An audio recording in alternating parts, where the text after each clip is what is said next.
여러분, 별명이 있습니까? 별명? 뭐 어른들이 무슨 별명 얘기하는 게 좀 웃기지만 아마 어렸을 때 갖고 있는 별명들이 있었을 거예요. 또 기가 막히게 사람들이 별명을 잘 줘요. 그죠? 그 사람 특징에 따라 다. 여러분, 순한 사람을 뭐라 그래요? 순둥이 같다 그러잖아요. 그죠? 그죠? 자기밖에 모르고 아껴 쓰는 사람 뭐래요? 구두쇠 같다, 자린고비 같다. 그렇게 얘기하잖아요. 또 동물로도 기가 막히게 아주 그냥 별명을 짓습니다. 여러분, 부지런한 사람은 개미 같다 그러잖아요. 열심히 일한다. 느린 사람은 거북이 같고, 미련한 사람은 뭐라 그래요? 곰 같다 그러잖아요. 대범한 사람은 사자 같고. 그래서 그 사람의 별명만 딱 들으면은 저 사람이 어떤 분인가를 금방 알 수 있어요. 여러분의 별명이 뭐죠? 속으로 생각하십시오. 근데 좋은 별명들이 많아졌으면 좋겠어요. 여러분에게 좋은 별명들, 그래서 선한 영향력을 미칠 수 있는 좋은 별명들이 있었으면 좋겠습니다. 여러분, 우리 예수 믿는 사람은 뭐라 불리죠? 그리스도인. 따라해보세요. 그리스도인. 다시 한번, 그리스도인. 크리찬이라고 그러죠. 여러분, 그리스도인이라는 뜻이 무슨 말일까요? 이게 우리가 하도 많이 듣는데, 당신은 그리스도인이야, 크리찬이잖아. 그럼 도대체 크리찬이고 그리스도인이 뭐냐는 거예요. 성경에서 도대체 뭐라고 얘기하냐고. 여러분, 그리스도인이라는 말이 굉장히, 그리스도라는 말이 굉장히 성경에 많이 나올 것 같지만 아니에요. 그리스도인이라는 말이 3번밖에 안 나와요. 자, 아주 귀한 단어예요. 사도행전 11장 26절, 사도행전 26장 28절, 베드로전서 4장 16절에 그리스도인이라는 말이 3번밖에 안 나와요. 그럼 도대체 그리스도인이 뭘까? 이게 가장 먼저 쓰인 게 사도행전 11장의 안디옥 교회에서 먼저 쓰였어요. 그럼 어떻게 되는지 한번 배경을 살펴볼까요? 여러분, 교회가 어떻게 생겼죠? 초대교회가 마가의 다락방에 120명이 예수님이 부활 승천하시면서 약속하신 것을 기다리며 기도하라고 얘기해서 그 하나님의, 주님의 약속의 말씀을 붙잡고 마가의 다락방에 120명이 모여서 기도할 때에 무엇이 맺죠? 성령이 맺어요. 아주 불같은 성령. 그죠? 바람 같은 성령. 그래서 모두 다 그 입에서 뭐요? 방언이 터지게 됐죠. 그때의 교회가 생긴 거예요. 그리고 나서 거기에 있었던 120명이 하나님의 은혜 가운데 하나님의 비전을 봤어요. 어떤 비전? 예루살렘과 온 유대와 땅끝까지 이르러 사마리아와 땅끝까지 내 증인이 되라고 하신 주의 약속의 말씀을 붙잡고 나가서 복음 전도자가 됐어요. 아주 놀라운 역사 가운데 복음이 전해져서 막 수없이 많은 사람이 왔어요. 여러분, 초대교회 때는요, 놀랍도록 하나님께서 사람을 붙여줬어요. 왜요? 성도들이 하나님 앞에, 말씀 앞에 순종하고 하나님의 약속 가운데 그대로 전도했기 때문에 사람들을 불러주셨다고. 할렐루야. 저는 우리 큰사랑교회가 그런 역사가 있길 바랍니다. 여러분들이 하나님 말씀대로 순종하고 한 영혼을 천하보다 더 귀하게 여기면 하나님이 이곳에 하나님의 귀한 종들을, 하나님의 귀한 사람들 보내줄 줄 믿습니다. 아멘. 그러니까 여러분이 바른 신앙생활을 해요. 그래야지 하나님이 여러분의 또 다른 사람을 붙여주는 거예요. 내가 바르지 못하면, 내가 바르지 못하는데 누굴 붙여줘요? 내가 바르지 못하면 그 사람 지옥 보내려고요? 하나님의 온전한 뜻대로 살지 못해서 실족하게 만들려고요? 안 되죠. 우리가 하나님의 바른 믿음을 살아갈 때 하나님이 우리를 보면서 또 다른 하나님의 사람을 붙여주는, 그게 교회 공동체예요. 그게 전도예요. 그러니까 여러분들이 말과 행동 가운데 주님의 은혜로 거듭나는 역사가 있길 바랍니다. 여러분의 생각하는 것과 마음의 씀씀이, 여러분의 표정 하나하나가 예수 믿는 자의 모습의 본이 되시길 바랍니다. 할렐루야. 그런 의미에서 옆에 분에게 웃으시면서 축복합니다. 예. 여러분, 강대상에서 앉아보면 여러분이 무슨 싸우려고 하는지 막 이렇게 이러고 있어요. 왜 그러고 있어요? 기쁨으로 예배드려 좀 이러면 되겠어요? 인상을 좀 피세요. 인상을. 하나님 앞에 그런 인상을 가지고 하면 안 돼요. 예수 믿는 사람이 말씀 듣는 태도가 기쁨과 즐거움과 예배해야 되지, 그냥 아주 심각해서, 그 심각하면 나가서 하시라고요. 교회 안에서는 기쁨과 감사를 하나님께 예배하는 거예요. 할렐루야! 그래서 기쁨으로 예배드려야 돼요. 그럴 때 은혜가 되고요, 주님의 축복이 임해요. 그러니까 잘못된 습관을 가지고 자꾸 예배드리면 안 돼요. 기쁨으로, 감사함으로, 하나님 말씀을 받는 태도로, 그런 마음으로 예배드리시 바랍니다. 그래서 초대교회 가운데 성령에서 막 복음을 전하니까 교회가 막 사람들이 너무 많았어요. 그러다가 문제가 생겨. 어떤 문제가 생기냐? 초대교회 안에 히브리파 사람과 헬라파 사람이 같이 공존했는데, 헬라파 사람들이, 가난한 과부들이 자꾸 구제의 명단에서 떨어져 나가는 거예요. 그러니까 히브리파, 자기 본토에 있는 히브리파 과부들에게는 잘 이렇게 구제가 되는데, 아니 누가 그런지 모르지만 헬라파, 이방인들이 있었던 그 이방에 있다가 돌아왔던 헬라파 사람들 과부는 구제가 제대로 안 들어가니까 막 불평불만이 일어나요. 그래서 교회 공동체 안에서 막 문제가 있어요. 사도들이 모여서 의논하기로, 이거 안 되겠다, 우리가 이거 다 못한다. 그래서 초대교회 때 7명의 집사를 뽑은 거예요. 그게 교회 일꾼이에요.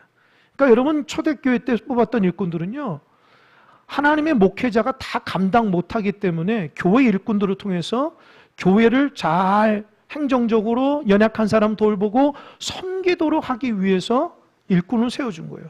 그러면 사도들은 뭐예요? 말씀과 기도에 전무한다고 그랬어요. 할렐루야? 그게 교회 공동체예요. 그래서 여러분, 맡겨진 직분을 잘 감당하세요. 교육자가 이거 저거 다 할 수 없어요.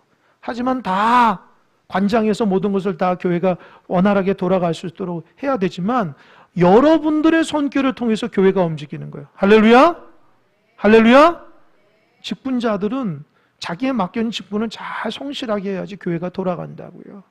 구역마다 뭡니까? 교회를 청소하는 거, 그죠? 교회 또 운전하고 방송하고 찬양하고 또 나누고, 그 모든 선교회, 이게 다 교회 일꾼들이 하는 거예요. 목회자가 다 할 수 없어요. 그래서 교회 공동체는 영적인 일에 대해서는 교육자가, 사도들이 하나님의 말씀을 준비하고 기도하는 데 전무하고, 그 당시 초대교회 사람들은 교회를 연약한 사람들 잘 섬기고 돕고 구제하고 교회가 잘 돌아갈 수 있도록 최선을 다해서 일해야 돼요. 그게 교회 공동체의 바른 모습이라고요. 근데 문제가 생겼어요. 이 7 집사가 열심히 교회를 섬기다가, 교회만 섬긴 게 아니라 복음을 전하다가, 가장 성령이 충만한 스데반 집사가 복음을 전하다가 잡혀서 돌에 맞아 죽었습니다. 그게 초대교회에서 일어나고 나서 그 유대인들이 교회 공동체를 멸하려고 해서 막 벌떼같이 일어나가지고 교회 믿는 사람을 핍박하니까 예루살렘 초대교회가 다 흩어졌어요. 다 흩어졌다고요. 그래서 사도들 위에는 다 흩어졌다고요. 그 흩어진 사람이 어디 갔을까요? 여러분, 이스라엘 지도를 보면 맨 밑에가 어디죠? 유대. 가운데가 어디죠? 사마리아. 그 북쪽이 어디죠? 갈릴리예요. 그래서 갈릴리 위쪽이 이쪽으로 도망갔어요, 사람들이 다. 그래서 어디 가냐? 베니게, 그 옆에 있는 섬인 구브로, 또 그 위쪽에 있는 안디옥까지 올라가서 거기에서 지내게 됐어요. 이 사람들이 성령이 충만하고 하나님의 말씀대로 살아간 사람이기 때문에 거기에서 공동체를 이루고 뭐 있냐? 복음 전했어요. 처음에는 같은 유대인들에게 복음 전했다고. 예수 믿는 사람들, 복음을 전했다. 그래서 유대인들의 복음을 전해서 그들을 믿음으로 이렇게 교회 공동체를 이뤘는데, 이 사도행전 11장을 보니까 그 예루살렘 그 남쪽 밑에 쭉 내려가면 구레네가 있어요. 구레네 사람 몇 사람과 이 구브로 섬 몇 사람이 어디 가냐? 안디옥에 가가지고 헬라파 사람에게, 이방인들에게 예수를 처음으로 전한 거예요. 그랬더니 성경을 보면 주의 손이 그들의 복음 가운데 역사하셔서 어떻게 해요? 하나님의 역사가 그 안디옥의 이방인 지역 가운데 놀라운 기적이 일어난 거예요. 처음 일어난 거예요. 이방인들에게 복음을 전하는 사람들이, 그들 복음을 들은 사람들이 막 안디옥이 뒤집어지는 거예요. 막 기적과 이적이 일어나고, 그들 가운데 예수 믿는 사람이 불길처럼 일어나니까 어떻게 됐어요? 예루살렘 모교회에서 깜짝 놀랐어요. 야, 이방인에게도 저렇게 복음이 전해지는, 정말 진짜 복음인지 가짜 복음인지 한번 가서 확인해라. 그래서 초대교회 가운데 아주 착하고 성령이 충만하고 은혜가 충만한 사람이 누구냐면 바나바라는 사람이에요. 이 바나바가 파송됐어요. 그래서 안디옥에 가서 사람들이 어떻게 복음을 듣고 따는 거 봤더니 진짜 변화되는 거예요. 자기들처럼 예루살렘 초대교회처럼 하나님께 찬양하고 기적을 이루고 놀라운 은혜가. 그래서 바나바 감동을 해요. 그리고 나서 곰곰이 생각해 본 거예요. 이방인 지역에 이렇게 복음이 들어갔는데 금방 사라질 수도 있을 것 같아. 그래서 이들 가운데 어떻게 하면은 정말 하나님의 귀한 은혜의 공동체를 이룰 수 있을까 계속해서 고민하다가 누굴 데리고 왔을까요? 누굴 데리고 왔을까요? 예, 사도 바울을 데리고 와요. 하나님이 그게 전면에 사도 바울을 드러내는 역사예요. 바나바 때문에 사도 바울이 전면에 드러나요. 그러니까 바나바 같은 사람이 얼마나 중요한지 몰라요. 음지에서 은혜 받고 있었던 사도 바울이 그 고향 다소에 있다가 예수님으로 충만하죠. 근데 언제 활동해요? 그게 하나님께서 바나바를 통해서 사도 바울을 끌어당기는, 야, 같이 안디옥에서 하나님 복음 전하자. 참, 저는 그래서 바나바 같은 사람이 참 귀하다고 봐요. 사도 바울도 중요하지만 남을 이렇게 높여주고 하나님의 사람으로 존중해주고 믿음의 사역을 할 수 있도록 그렇게 배려하고 축복하는 바나바 같은 사람이 많아야 돼요. 할렐루야! 여러분들이 옆 사람들을 그렇게 존중하고 귀하게 여기고 높여주고 하나님의 귀한 사람으로 잘 연결하셔야 돼요. 그래서 바나바가 사도 바울을 데리고 와서 안디옥 교회에서 1년간 하나님의 말씀을 가르쳤더니만 그 안디옥 지역에 있는 사람들이, 이방인들이 뭐라고 그랬어요? 사도 바울과 바나바의 말씀을 듣고 제자들에게, 야, 너희들 보니까 너희들 말과 행동 가운데 예수님이 보여. 너희들이 지금 예수님 말하는 것처럼 말하고 너희들이 예수님처럼 예배하고 너희들 예수님처럼 활동해. 그래서 뭐예요? 그리스도인, 크리스찬이라고요. 할렐루야? 아멘 한번 해보세요. 할렐루야? 여러분, 그리스도인이라는 것은 여러분을 통해서 주님이 생각나게 한다는 거예요. 여러분, 자녀들 보면 다른 사람들이 뭐라 그래요? 어떻게 자녀들이 꼭 엄마 아빠 닮았다고. 저 모습 보면은 점점 더 엄마 아빠 닮아간다고. 그렇게 얘기하잖아요. 그죠?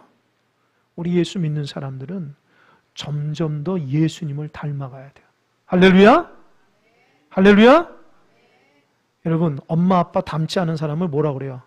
너 주워온 아이다 그러잖아요. 너 주워왔다 그러잖아요. 너 어떻게 엄마 아빠가 닮지 않았냐? 여러분, 우리 그리스도인들이 예수님 닮아야 돼요. 그래야지 예수님이 기뻐하시지. 예수 믿는 사람들이 예수님의 말과 행동 가운데, 예수님의 은혜 가운데 살지 않으면, 사람들이 우리를 보고 주님을 생각나지 않게 한다면 우리가 어찌 예수 믿는 사람이라 할 수 있습니까? 무슨 교회 직분을 맡고 예배하고 그거 다 중요해요. 하지만 우리 삶 가운데에 신앙의 삶을 통해서 우리가 예수님을 드러내는 사람이 크리스찬이에요. 할렐루야! 하나님이 그래서 우리를 불러주셨어요.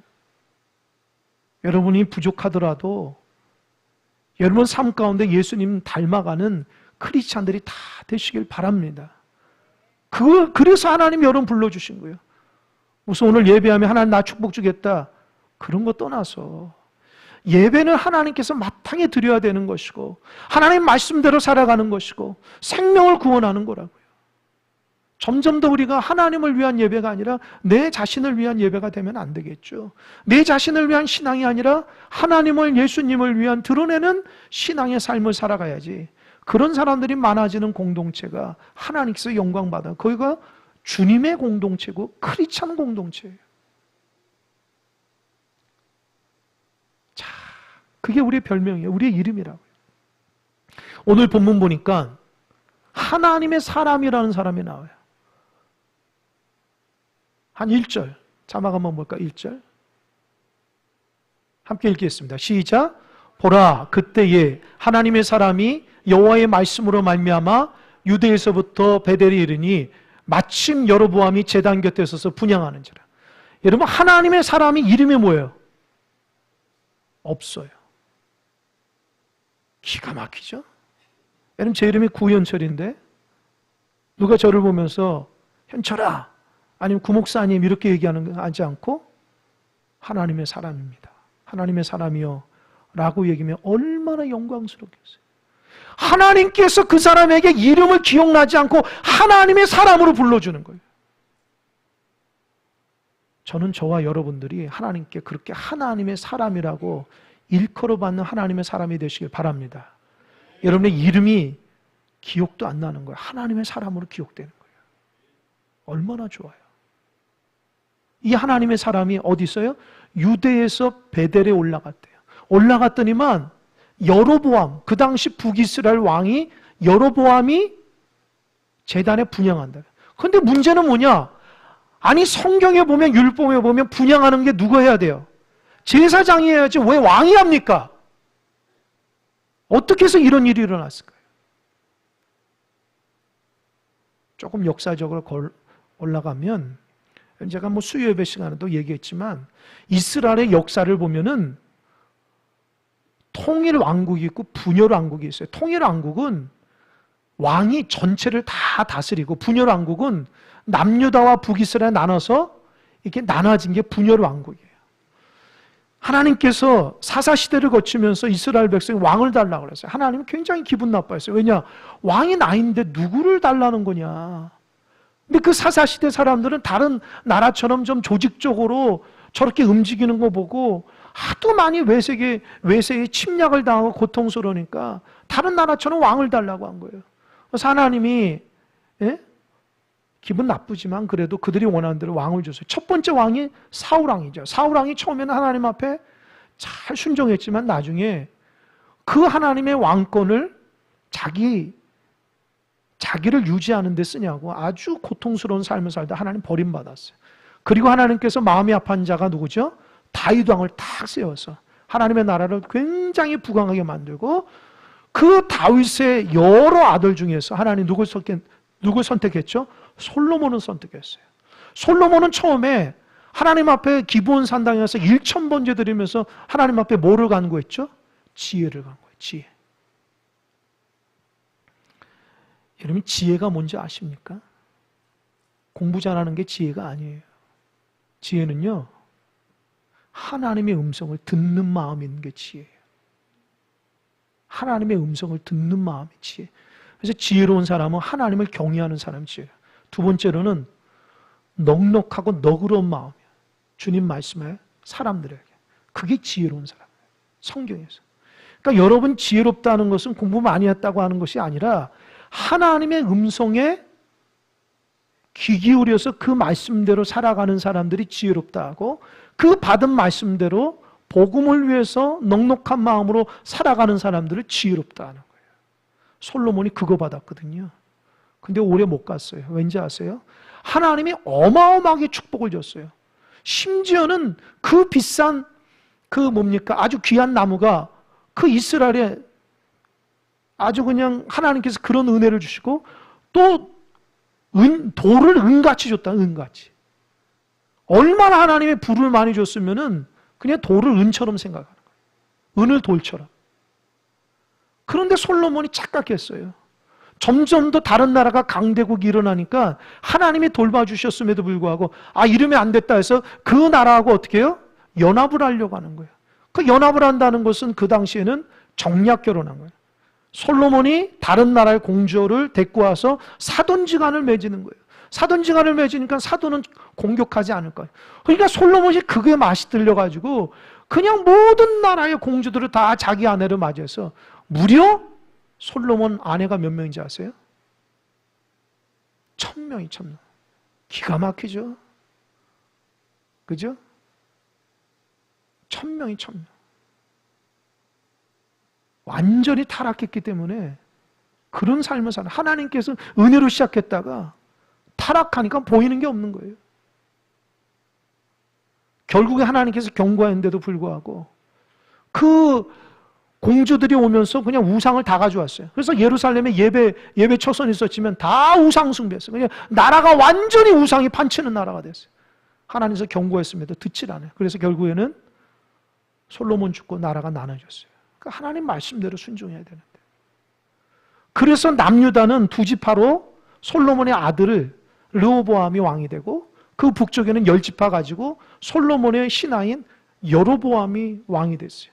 그러니까 여로보암은 남유다가 그래도 두 지파이기 때문에 그냥 금방 이렇게 쳐들어가서 물리쳐서 완전히 자기들이 다 나라를 이렇게 할 수 있을 거라 생각하는데 고민이 한 가지 있어요. 여러분 이스라엘 백성은요 선민이라고 하나님 말씀 아무리 하나님 앞에 온전치 못하라도 그들 뼛속 깊은 곳에 오랫동안 하나님 앞에 예배하고 성전 중심의 삶을 살았던 사람이라고요. 율법에 보면 1년에 3차례 예루살렘 가서 하나님 앞에 예배해야 돼요. 그러니까 북이스라엘에 있던 사람들이 절기가 되면 다 남쪽으로 내려와요. 그러니까 여로보암 입장에서 어떻게 해요? 아, 이거 큰일 났다. 이거 내려왔다가 다시 올라오지 않으면 우리 북이스라엘 어떻게 하냐. 그래서 여로보암이 생각하기를 자기의 왕권을 강화하기 위해서 예루살렘 모형 그대로를 어떻게 해요? 북이스라엘의 베델과 단에 딱 세우고 거기에서 하나님을 딱 빼고 뭐로 세워요? 사람들이 가장 좋아하는 금으로 금송아지를 만들어서 딱 우상을 만들어요. 야, 너희들 금 좋아하지? 이게 우리 하나님이야. 하나님께 예배해. 그렇게 만들었어요. 그러면 예배하는 처소가 있으면 제사장이 있어야 될 거 아니야. 제사장 하나님께서 기름 부으신 아론의 제사장이나 누굽니까? 레위 지파가 아니라 여로보암이 자기 말 잘 듣는 사람을 제사장으로 세우는 거예요. 하나님 중요하지 않아요. 자기 말 잘 듣고 자기 왕권 그런 사람 딱 세우는 거예요. 그리고 세 번째로는 하나님이 명하신 절기의 날짜가 있는데 그걸 뒤집어 버려요. 그러니까 완전히 여로보암 그 북이스라엘은 하나님을 숭배하는 것 같은데 우상을 숭배해요. 기가 막히게 다른 쪽으로 싹 돌려요. 왜요? 이게 다 자기 왕권 강하기 위한 여로보암 한 사람의 의도에서 우상을 숭배하는 모습이 된 거예요. 그러니까 오늘 본문은 그렇게 생각하고 이제 마음에 결단하고 하나님 앞에 제단의 분향을 딱 하려는 순간 저기 남쪽에서 하나님의 사람이 저기 북쪽에 베델에 가가지고 어떻게 해요? 제단 드릴 그 분향하는 그 시점에 딱 맞춰서 하나님께서 하나님 사람을 딱 보내서 선포합니다. 기가 막히죠. 하나님은 타이밍이 엄청나게 기가 막히신 분이에요. 하나님 앞에 죄를 지고 작정하고 하나님의 선민 나라를 자기의 왕권으로 엉망진창을 만들고 온 백성을 하나님께서 멀어지게 하는 그 여로보암의 악함을 하나님 멸하기 위해서 하나님께서 그 분향하는 시점에 딱 보내신 거예요. 그리고 뭐라 얘기하냐? 2절 보세요. 2절. 2절 다 같이 한번 큰 목소리 읽겠습니다. 시작.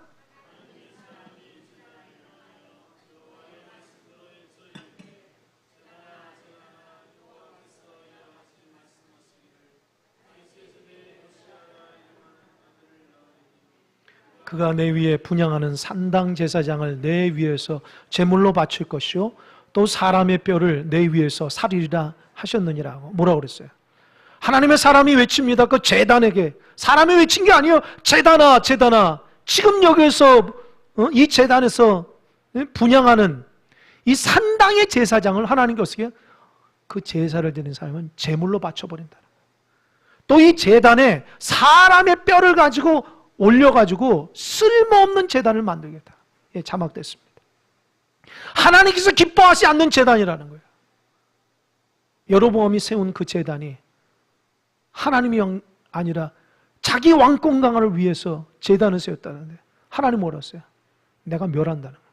그럼 여러분 다윗의 자손 중에 요시야가 이 선포한 대로 여러분 놀랍게도 300년 후에 진짜 요시야 왕이 하나님께서 그를 들어서서 여로보암이 만든 그 제단의 산당을 싹 멸해요. 성경에 보면은 저기 열왕기 하에 보면은 22장 25장 보면은 다 그걸 빠버려요. 완전히 그 산당을 다 빠버려요. 가루를 만들어요. 그리고 무덤 있는 무덤을 파가지고 그 무덤 무슨 무덤이냐? 그 우상 숭배했었던 사람의 무덤을 파가지고 그 제단에 뼈를 그냥 올려버려요. 여러분 제단에 뼈를 올려버리는 것은 아주 수치예요. 그 하나님 앞에 잘못된 거, 바르지 못한 제사를 드렸던 그들, 우상 숭배하려고 나라를 이끌었던 사람들, 하나님의 300명이 그대로 말씀대로 그렇게 심판하십니다. 얼마나 두려워요. 근데 여러분, 지금 하나님의 사람은 본문에서 몰라요. 왜 300년 이후에 일어났으니까. 그러면서 하나님께서 하나님의 사람에게 확신 하나 심어줍니다. 3절입니다. 3절 자막 시작. 그날에 그가 징조를 들어 이르되 이는 여호와께서 말씀하신 징조라. 제단이 갈라지며 그 위에 있는 재가 쏟아지리라 하며. 보세요. 뭐가 갈라진다고요? 제단에서 여러분 보세요. 이 밑에 강대상 위에 강대상, 이게 제단이 딱 갈라지는 거예요. 분양하려고 하는데 이 강대상이 딱 갈라지고 이 강대상에 재가 쏟아진다면서요. 하나님 볼 때 쓸모없는 제단이라는 거예요. 하나님 기뻐하지 않는 제단이에요. 하나님 그렇게 한다 라고 하니까 어떻게 해요? 진짜 그런 일이 일어나요. 그게 어떻게 돼요? 5절 보세요. 5절 놀라워요. 시작. 하나님의 사람이 여호와의 말씀으로 보인 징조대로 제단이 갈라지며 재가 제단에서 쏟아진지라. 그렇게 선포하니까 진짜 제단이 갈라져요. 할렐루야. 하나님의 사람이 얼마나 두렵겠어요. 진짜 그 요시아를 통해서 300년 후에 하나님께서 이 산당이 완전히 멸한다는 것을 그때서 확신하는 거예요. 그럼 여러분, 하나님께서 왜 하나님의 사람을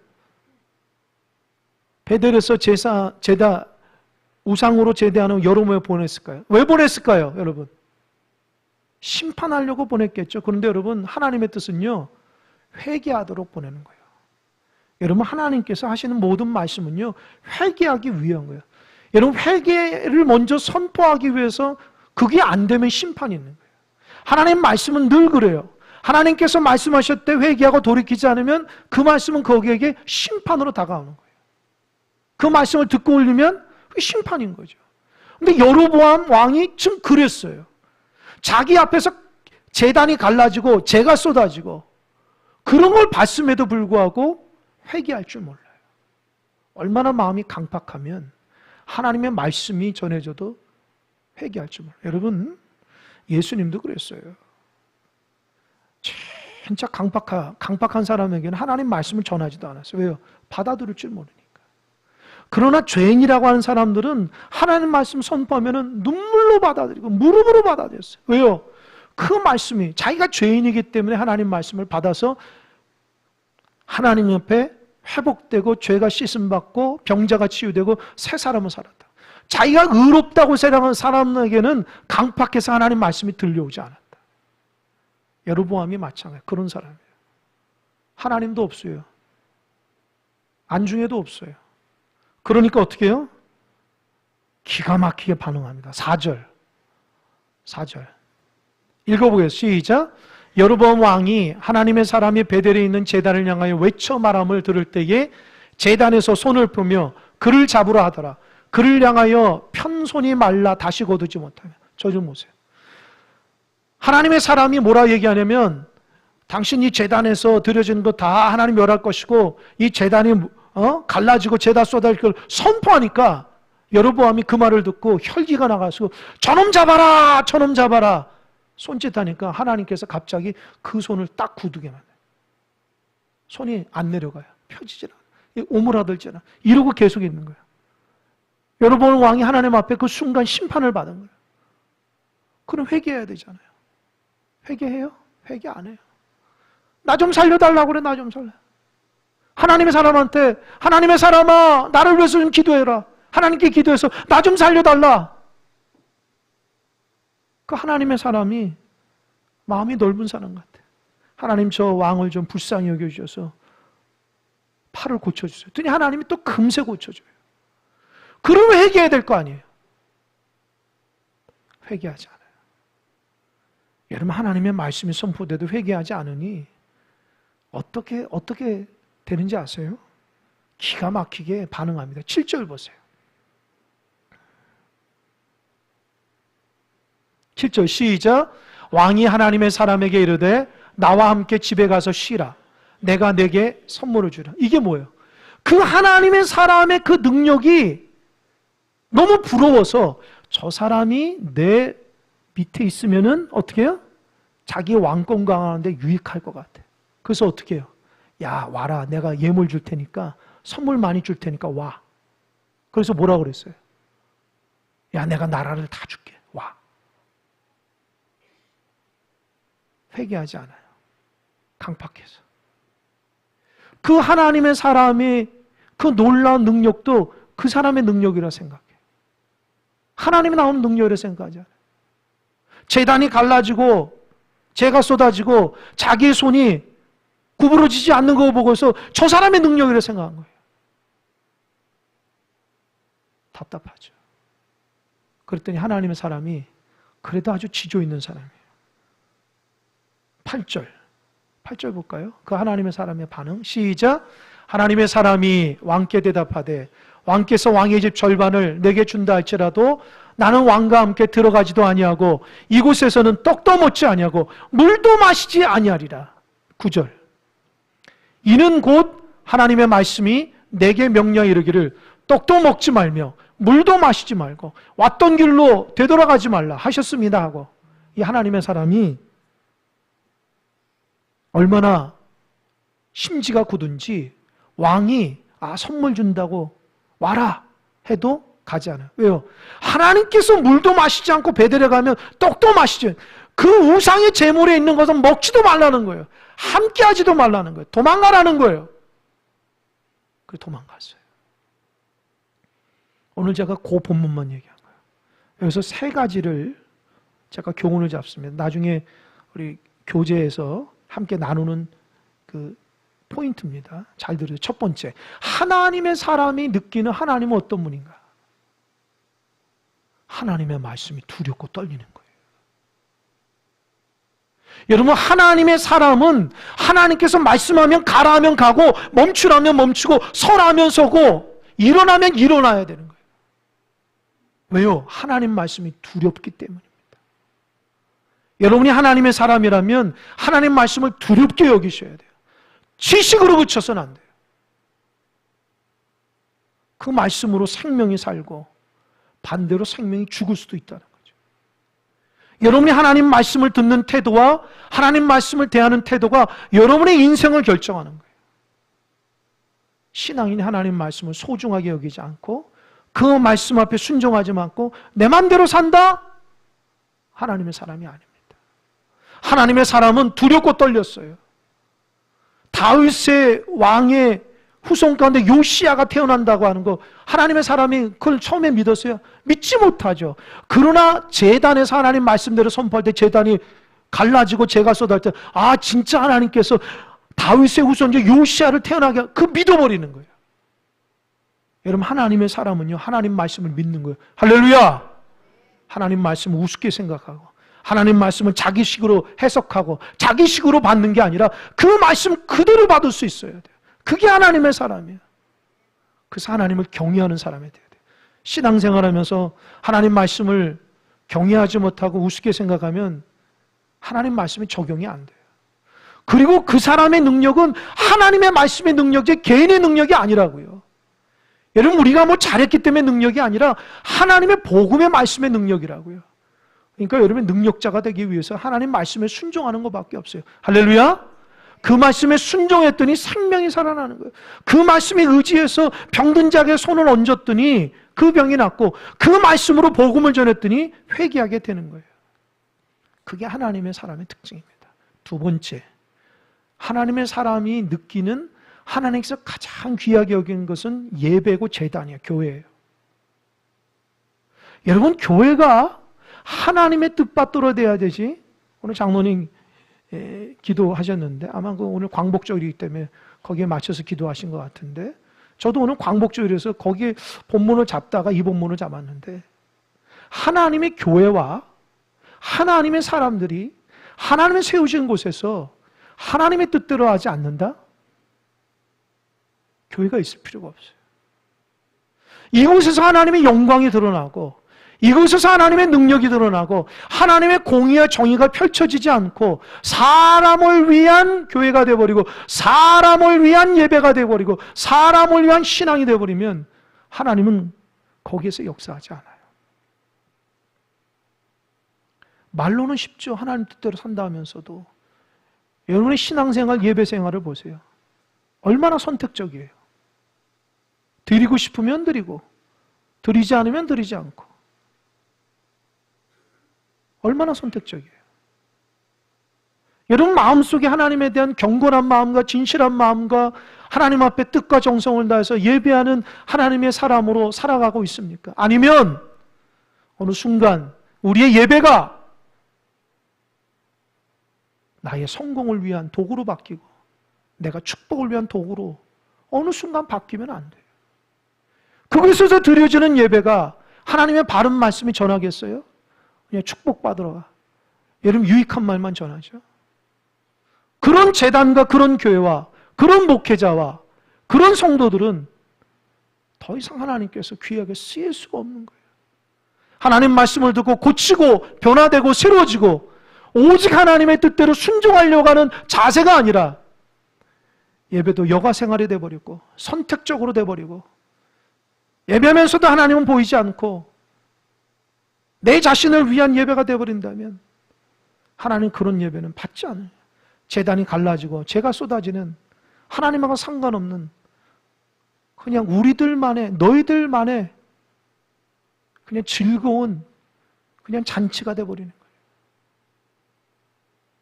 여러분 하나님께서는 가장 귀하게 한 여러분의 신앙이 예배입니다. 여러분의 신앙이 회복되시길 바랍니다. 여러분의 예배가 회복되시길 바랍니다. 교회는 여러분에게 하나님의 영광 돌리고 축복하기 위해서 하나님 앞에 드려지는 예배예요. 선택적으로 드리지 마세요. 마음과 뜻과 힘을 다해서 드리라고요. 여러분 천국 가서 뭐라 하겠어요? 하나님 앞에. 너는 평생 어떻게 예배자가 됐냐? 하나님 중심을 볼 때 하나님 저는 선택적으로 예배를 드렸어요. 하나님. 진짜 마음과 뜻과 힘을 다해서 드리지 않고요. 그리고 나를 위한 예배가 됐어요. 하나님 뭐라 얘기하십니까? 오늘 하나님께서 저를 통해서 여러분에게 들려주는 메시지가 하나님의 음성으로 들려지길 바랍니다. 돌이키고 변화되고 새로워지고 조금이라도 하나님 앞에 온전한 예배자가 되시길 바랍니다. 그렇게 예배 생활 안 하는데도 무슨 신앙생활 잘한다고 하겠어요? 무슨 하나님의 뜻을 이룰 수 있다고 생각하겠습니까? 하나님께서 가장 기뻐하는 것은 예배인데 여러분의 중심이 성전에 있고 하나님 말씀 앞에 있어야 되는데 그런 것은 아랑곳하지 않고 예배 생활 한다면 안 됩니다. 적어도 우리 큰사랑교회가 하나님 앞에 빛과 소금이 돼서 이 지역사회에 영혼을 구한다고 기도한다면 그렇게 합당한 예배자들이 넘치는 귀한 재단이 되시길 바랍니다. 세상의 물결 따라 교회가 흘러가고 하나님의 종들도 사람들도 그렇게 흘러가더라도 여러분만큼은 하나님 말씀 앞에 바른 예배자, 진실한 예배자, 참된 예배자로 인정받는 예배자가 돼야죠. 할렐루야!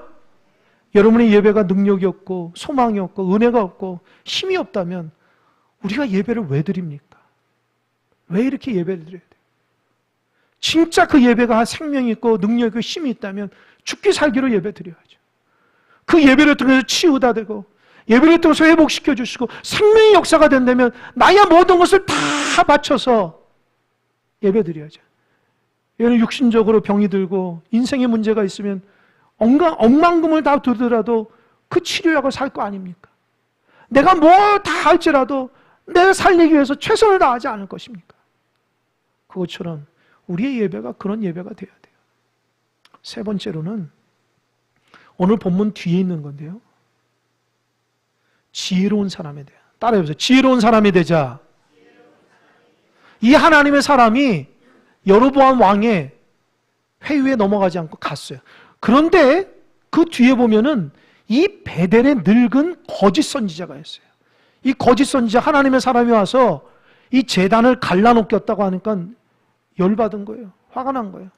그 사람이 도대체 뭔데 우리 제단을 갈라놔. 그래서 그 사람을 골탕 먹이려고 베델의 한 늙은 제사장이 거짓말을 해서 야, 이 물도 먹고 떡도 먹어라. 회유하는 거야. 내 편 만들려고요. 그러니까 하나님의 사람이 야, 하나님 먹지 말라 그랬어 라고 하니까 잘 들으세요. 그 늙은 제사장이 뭐라고 하냐면 야, 너만 선지자야? 나도 선지자야. 나도 기름 부음 받았어. 하나님이 나에게 너에게 주라고 했어. 그러니까 하나님의 사람이 순간 착각해요. 하나님이 여로보암에게 말씀하신 것이 성공적으로 선포했기 때문에 하나님 나를 축복 주시는 거 아닌가 착각해요. 그래서 베델의 거짓 선지자가 말한 것에 넘어가서 그 물과 떡을 먹어요. 하나님 앞에 물어봐야 되는데 물어보질 않아요. 순간 분별력이 사라져요. 그래서 물과 떡을 먹고 이후에 그 물과 떡을 먹고 나오다가 기가 막히게 사자에 물려 죽어요. 어처구니 없죠. 하나님의 사람이 그 제단에서 제단을 갈라지게 하고 죄를 뿌리는 그 놀라운 기적을 행했던 사람이 하나님의 말씀 앞에 순종하지 않으니까 그 거짓에 넘어가니까 그 물 먹고 나가다가 사자에 물려 죽은 거예요. 여러분, 하나님의 사람이 무슨 능력 있는 사람인 줄 아세요? 그 사람에게 하나님의 말씀과 순종이 없으면요, 아무런 능력도 없고 더 비참해지는 거예요. 하나님의 사람이 하나님의 말씀을 붙잡을 때나 하나님의 지혜가 있을 때 능력자예요.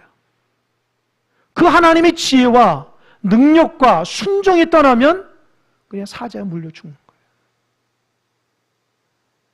여러분 볼 때는 목회자인 저희가 대단해 보이십니까? 뭐가 대단해요? 여러분 저를 보면서 고생한다 생각 안 드세요? 힘들겠다 생각 안 드세요? 하나님의 사람은 하나님의 말씀이 없고 은혜가 없으면요, 아주 형편한 사람은 타락하게 돼 있어요. 교회 직분자들 잘 들으십시오. 내가 무슨 장로로 강로로 쓰임받고 권사로 기름 부음받고 안수집사로 쓰임받고 무슨 교회 여러 가지 직분자 있잖아요. 하나님의 말씀과 하나님의 영이 떨어지면요, 더 못한 사람이 되어버리는 거예요. 착각하지 마세요. 하나님의 은혜가 있고 그 말씀에 순종이 있을 때에만 능력자가 되는 거예요. 분별을 잃어버리면 더 비참해지는 거예요. 그래서 신앙생활하면서 직분자들이 힘든 게 뭐예요? 그거예요. 하나님의 은혜가 떨어지고 믿음이 떨어지니까 신앙생활이 더 힘든 거예요. 그러면 어떻게 해야 되겠어요? 하나님의 은혜를 붙잡아야 되죠. 말씀이 있어야 되죠. 순종해야죠. 그때 능력자가 되는 거예요. 저는 여러분 모두가 하나님의 말씀과 은혜로 충만해서 여러분을 통해서 하나님의 능력과 기적이 드러나길 바랍니다. 할렐루야? 할렐루야?